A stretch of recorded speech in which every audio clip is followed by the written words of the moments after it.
Good morning, fifth graders. I wanted to take a minute to come and talk to you a little bit about our March Madness event happening in fifth grade. It's one of my favorite things we do in fifth grade, and I'm so excited and yet so baffled that we are already here at this point in the year talking about March Madness. Just crazy. If you were like me and basketball is not your most favorite sport, there is a tournament that happens in March with college basketball teams, and they kind of go through this tournament to kind of determine who is the best in college basketball. And they call this March Madness because it's lots of games, lots of brackets, lots of round robin and seeding and all the things, all kinds of crazy. So we're doing a little bit different, obviously not with basketball, but a same general idea for our book that we're reading in March. So in fifth grade, we have certain standards we have to teach. Some of them relate to determining how a character might feel, being able to give a full summary of a story from start to finish in terms of like plot diagram and that kind of thing. For a fictional story, being able to interpret and pull and make inferences and that kind of thing. Instead of us as your teachers choosing another book to read, we wanted to give you and allow you to have a little bit of autonomy, which is why March Madness was born. So I'm going to give you a general overview. You're going to have these sheets that are coming home in your doc folders, and your teachers will have all this information for you, but this is just a chance for you to generally see what it's like so that when you come to school and your teachers are talking about it, you have some general ideas. Okay, so here's the nitty gritty. Let's get to it. Okay, March Madness is happening, but actually the prep work happens before. So on your assignment sheet or just in general, you should be reading something for pleasure that you enjoy reading at home on your own. We are asking you to read one fictional book. I'm saying on level during the month of February. This is the book you're going to use for your March Madness tournament. Okay, so let's talk through this. Fiction story. You may choose any type of genre that you want. If you love mystery novels, feel free to pick a mystery. If you love realistic fiction, great. If you love science fiction, awesome. Any of those are okay. We're saying on level, meaning no like Magic Tree House, Dr. Seuss type books. Like we want this to be something that is going to challenge you and grow you as a reader and be interesting enough plot-wise to be able to hit all of our standards that we have to. This can be a book that you own. It can be a book you get from the library. It can be a book that you download on your Kindle. You definitely don't have to own it in any way. This is just a book that you're choosing to read. To have that you're kind of pre-reading throughout the month of February to give yourself a little like break so that when we hit the ground running in March, you have already read the book and you're just doing some of the assigned things. Classroom libraries that your teachers have in both classes as well as regular libraries, all of these are great things. Your teachers are also really knowledgeable about some of the young adult kind of like teen/kid books that are good and appropriate. So if you are stuck and unsure, feel free to reach out and we can help you find one. Once you do find the book that you want, this is a letter that is going home. This kind of explains all of this that I'm going to talk about today in this video. You are going to write down which book that you're choosing. Your parent's going to sign it and you're going to send it in. If you choose to do a different book, it's totally fine. You just fill out another one of these. This is just for us to keep track of which student is reading which book. And this is you telling us that you're committing to reading this book. You're not going to have your mom read it for you or, that kind of thing, but that you're committing to reading it. Okay. So you're going to complete 3 things. Every single fifth grader is doing these, okay? Because these are all graded, okay? These go in our grade book. This is a chance for us to look at the standards, how well you've done, see where you are, what we need to do to help make sure that you're really pumped and ready for middle school. So all these things are required as they're graded. However, because we can't not do fun things in 5th grade, we also made it a little bit of a competition. So just like the college basketball tournaments, you'll go through these different rounds. And if your book proceeds through the rounds, then that's a fun little piece of it. So you're going to complete 3 things. You're going to complete a book cover, a book report. I use that term in quotes, so I'll explain it in just a minute. And then a character interview. You're going to get these packets, and I'm going to show you here in a minute. Each one for each of these individual things, so you're not looking at this massive packet. You'll have your due dates on it. Just check to make sure that your due dates you are aware of those. They'll be on the assignment sheet, but just so you have them. Oh, excuse me. Your home days, you will be given time to work and complete these. You can always work ahead. I know that is really funny because a lot of times at King's, we don't want you to work ahead, especially in reading. But in this case, we're giving it to you early because we do know how crazy spring can get. So if you want or would like to work ahead early, that's okay. For those of you that are participating in Battle of the Books, I am pumped and excited that you are. You can use a Battle of the Book that you read for the tournament for this as well. So that is okay. All right, let's get into it. The first thing that you're going to be doing is you're going to be creating a book cover. And again, check your due date. Different teachers may have different due dates for you. This kind of goes through what you're needing to do, but I'm going to show you some examples so that you have it. You are going to create a little book cover. Okay, so your book cover on the front is going to have some sort of drawing. It's also going to have your the title and the author.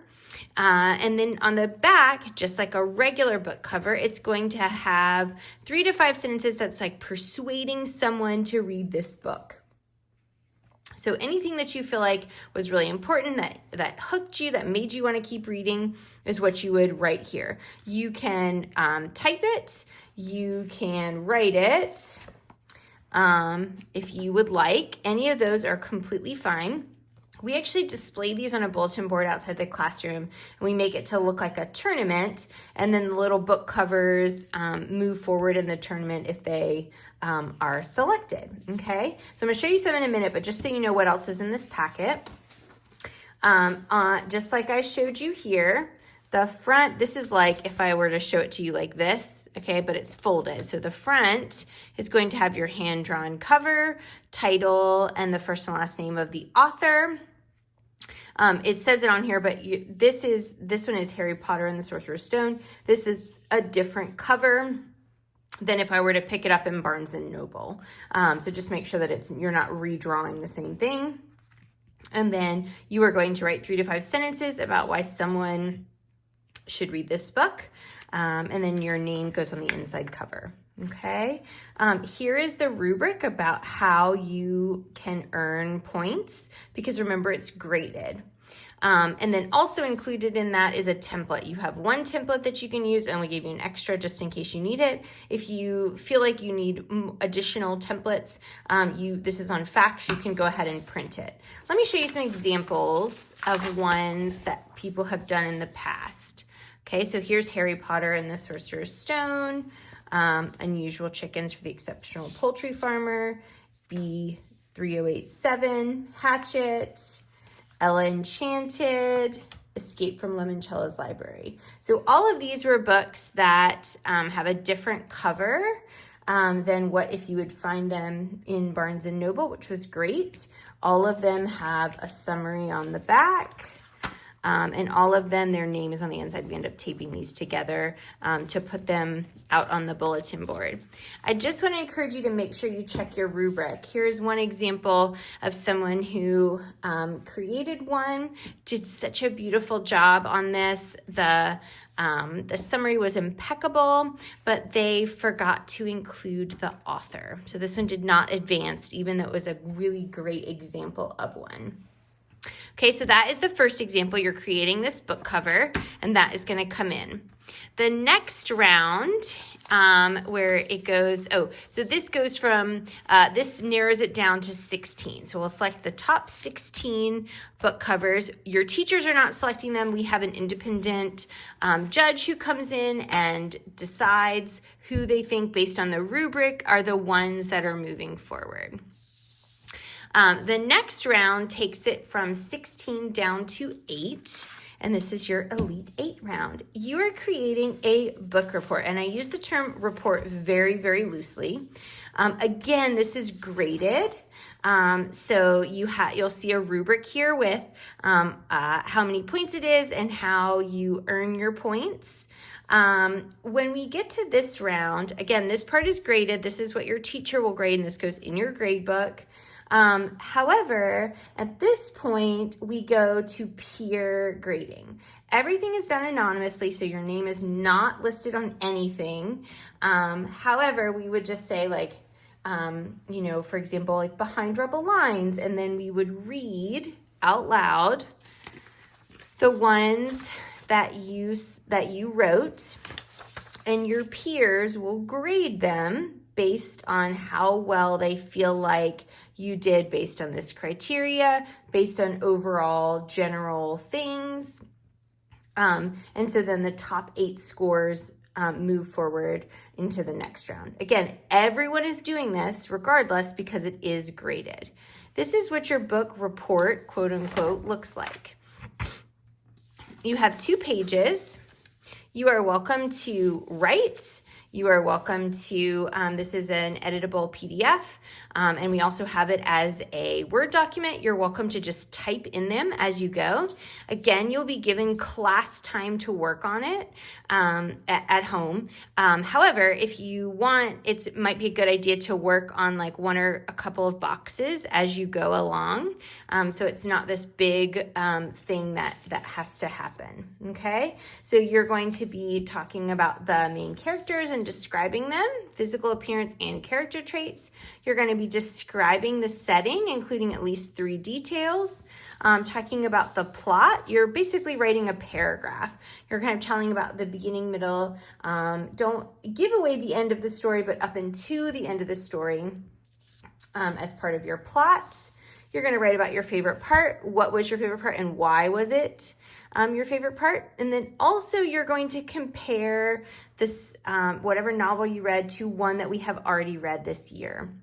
So at this point, you will have read Behind Rebel Lines, you'll have read My Side of the Mountain, you'll have read City of Ember, and you'll have read A Father's Promise. So you're making a comparison between those. So they don't have to be very long. I pulled an example from something that someone wrote a while ago. So they chose to type it in here. Some of them may end up being just 2 sentences, but as long as you explain how that happens, then that works. Okay, so from the 8, again, your peers they'll do those anonymously. And then from there, we will determine which ones are moving forward. And that next round is the character interviews. Again, check the due date. Again, everyone is creating this because this is something that is graded for reading.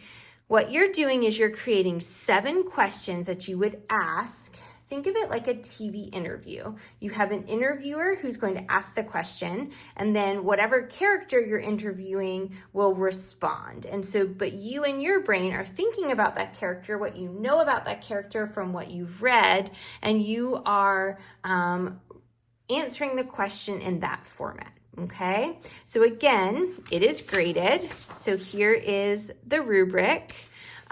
Yours is printed a little bit big, mine printed small, but the rubric is here. And then this is, again, same thing. We're reading the interviews out loud, and they're graded based on importance of questions, importance of answers, and do they feel like they were answered in a way that was appropriate. Here is the interview. You can just type this on a sheet of paper, or excuse me, here's the rubric. You can just type this on a sheet of paper and turn it in. There is no length that needs to happen as long as the answers are done well. I'm going to show you just a couple of examples that happened.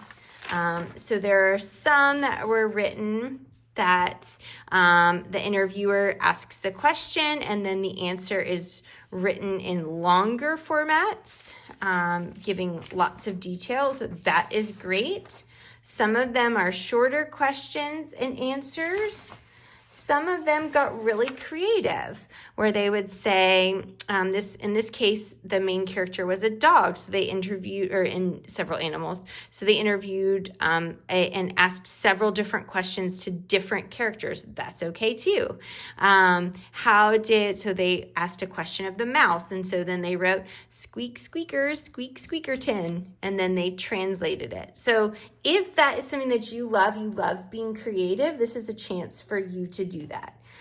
So in summation, because I know I am long-winded and explained a lot of this, you are reading a book. You are creating a book cover, book report, and character interview throughout the month of March. So this will be like you'll have a week to a week and a half between each one. And you'll have some smaller home assignments, but you'll be given several home days to work on it. Make sure that you're aware of the due dates and have fun. We can't wait to see what you create.